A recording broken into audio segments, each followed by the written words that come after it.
I'm excited today to share with you a little bit of the research done by Ericcson into expert performers and what they're able to do that others can't, and how it is that they got there, and how can we harness some of that learning and some of those insights to help those that we coach, lead and manage to continue to develop their potential and improve their performance and results. He describes deliberate practice as the key, the secret sauce that makes all the difference. A quick introduction as to the different kinds of practice that he identifies. Naive practice, purposeful practice, and then this holy grail of deliberate practice. And how can we use that to improve the results and the impact of our work. So the starting point for Anders Ericsson, as it is for us, is growth mindset.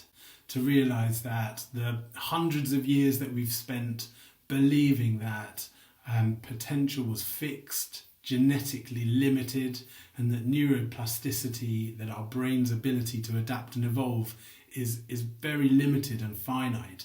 Actually, this has been totally overturned by modern science, and actually it's been overturned by sort of the proof in the pudding, what human beings have been able to achieve in every endeavour where they've turned their attention. And because of this, how we think about learning, training and practice needs to be completely overhauled. That we're not training people or teaching people to realise a preset, limited amount of potential. That actually we're inviting people, encouraging people, collaborating with people to create their potential. And a really helpful word and concept that he draws on here is homeostasis, the tendency of all living systems, and certainly of the human body, to try and find stability, to constantly return to a sort of constant, stable base. And what we've realised now is that actually if we exert or put high strain on any system, that it adapts in order to try and refine that homeostasis. And that's what the body does. So if we do weightlifting, the body transforms itself and builds new muscle tissue to try and make it so that exerting that amount of effort doesn't rock the boat too much. It doesn't destabilize the system. And in the brain, the greater the challenge, the greater the changes up to a point. Pushing too hard and for too long can lead to burnout and ineffective learning, but the brain, like the body, changes most quickly when it's in that sweet spot just beyond its comfort zone, but not too far beyond it. Ericcson contrasts between three types of practice, and the first one he calls naive practice. And this is the sort of practice that has a false belief in it that just repetition is going to drive improvement. And what he shows is that actually that's just not true. What we do is we often improve for a while as we gain basic competence, but then we plateau if we keep doing the same thing. And that's because we reach kind of homeostasis again, that we reach a level of ability where we can get reasonable results without too much conscious or physical effort. And so we plateau. And then just like driving a car, we become increasingly unconsciously aware of our behaviours and what we're actually doing. We move into autopilot, and actually in that autopilot state we're no longer improving. Performance can actually decline. Then the next type of practice that he talks about is purposeful practice, and this is game changer.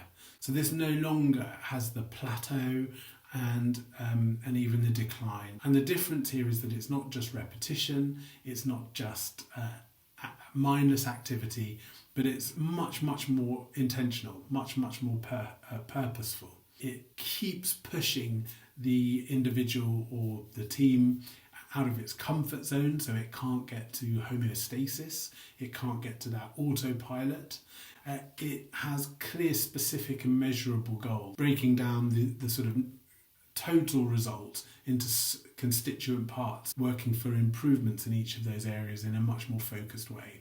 It's focused, which means that it's absorbed, it's conscious, it's purposeful in that sense too, that it activates immediate feedback. And a key part of the purpose of that feedback is to identify where we're falling short of the ideal behaviours to achieve the results that we want so that we can fix them. Deliberate practice is purposeful practice plus. It's got all those things that we just mentioned for purposeful practice, but it's also informed by either an expert or that wisdom and expertise informing the training program. A key difference that this expertise or this wisdom gives to deliberate practice is a richer, higher quality, more effective mental representation or mental image or mental picture of what good looks like. So what does that mean for us as coaches or leaders, as managers, in helping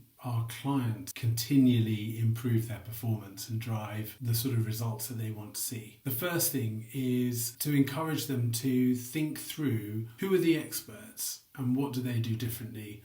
Who are the best performers in the field that they're looking to improve in? And what skills do they have? And what training needs to take place in order for them to develop those skills? Next, to work with coaches to help them develop the most effective training programs or practice programs that raise awareness about their mental representations, what good looks like, keeping on pushing ourselves out of our comfort zone if we're wanting to improve, and also valuable feedback that can identify the shortfall areas that need fixing. Some questions to end with. Who are the best performers in the area you want to progress in? What do these experts do differently that gives them their critical advantage? What practice activities can you create to develop these skills? And how can you turn everyday tasks into practice opportunities where you can get immediate, high quality feedback on how you're improving against specific criteria?